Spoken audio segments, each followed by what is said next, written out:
নমস্কাৰ ছাৰ বাইদেউসকল।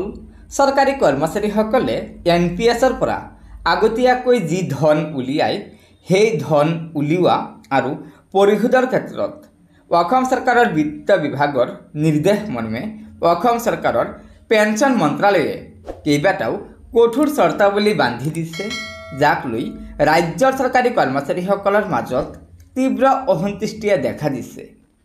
হয়, এয়া চাওক। 1 নম্বৰ চৰ্তাৱলীত কৈছে, চাকৰি কৰাকালীন কৰ্মচাৰীয়ে NPSৰ পৰা আগতীয়াকৈ যি ধন উলিয়ায় সেই ধন পাৰিবাৰিক পেঞ্চন অৰ্থাৎ CFP নাইবা অস্থায়ী মঞ্জুৰিৰ আগতে DDO বা নিযুক্তি দিয়া কৰ্তৃপক্ষক DCRGৰ পৰা অৰ্থাৎ ডেথ কাম গ্ৰেচুইটিৰ পৰা আদায় কৰিবলৈ কোৱা হৈছে। যদি DCRGৰ পৰা সম্পূৰ্ণকৈ ধন পৰিশোধ নহয় তেন্তে বাকী থকা ধন CFP নাইবা PFPৰ পৰা মাহিলী কিস্তিত আইনী উত্তৰাধিকাৰী অৰ্থাৎ নমিনীৰ পৰা আদায় লোৱা হ'ব।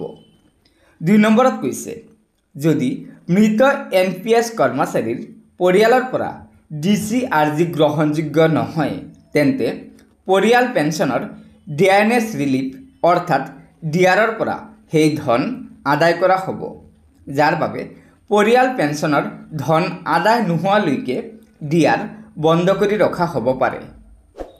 3 নম্বৰত কৈছে, যদি অৱসৰৰ বয়সৰ পূৰ্বে চৰকাৰী কৰ্মচাৰীয়ে চাকৰিৰ পৰা অব্যাহতি দিয়ে অৰ্থাৎ পদত্যাগ কৰে নাইবা বৰখাস্ত হয় তেন্তে PFRDAৰ নিৰ্দেশনা অনুসৰি তলত দিয়া চৰ্তসমূহ প্ৰযোজ্য হ'ব। 1 নম্বৰত কৈছে, যদি কৰপাৰ্চ 2.5 লাখ টকা বা তাৰ তলত হয় তেন্তে একেলগে সেই টকা ঘূৰাই দিব লাগিব। 2 নম্বৰত কৈছে, যদি কৰপাৰ্চ 2.5 লাখ টকাৰ বেছি হয় তেন্তে পেঞ্চনৰ টকাৰ কমেও 80% মাহিলী পেঞ্চনৰ ব্যৱস্থা কৰা বাৰ্ষিকী ক্ৰয়ৰ বাবে ব্যৱস্থা কৰিব লাগিব। বাকী 20% ধন গ্ৰাহকক এককালীন হিচাপে প্ৰদান কৰিব লাগিব।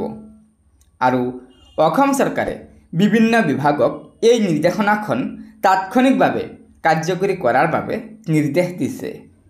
গতিকে ছাৰ বাইদেউসকল, এয়া নিশ্চয় ৰাজ্যৰ চৰকাৰী কৰ্মচাৰীসকলৰ বাবে অসম চৰকাৰে এটা কঠোৰ নিৰ্দেশনা প্ৰকাশ কৰিছে, কিয়নো কৰ্মচাৰীৰ মৃত্যুৰ পিছতো পৰিয়ালে পেঞ্চনৰ বাবে হাবাথুৰি খাব লাগিব।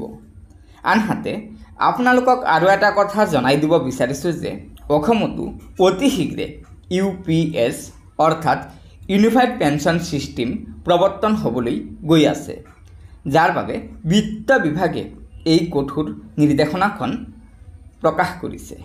গতিকে ছাৰ বাইদেউসকল, লগৰ বন্ধুবৰ্গক এই ভিডিঅ'টো শ্বেয়াৰ কৰি আজিৰ এই গুৰুত্বপূৰ্ণ খবৰটো জনাই দিব আৰু নতুনকৈ অহা ছাৰ বাইদেউসকলে অনুগ্ৰহ কৰি আমাৰ এই চেনেলটো ছাবস্ক্ৰাইব কৰি ল'ব। ধন্যবাদ। জয় আই অসম।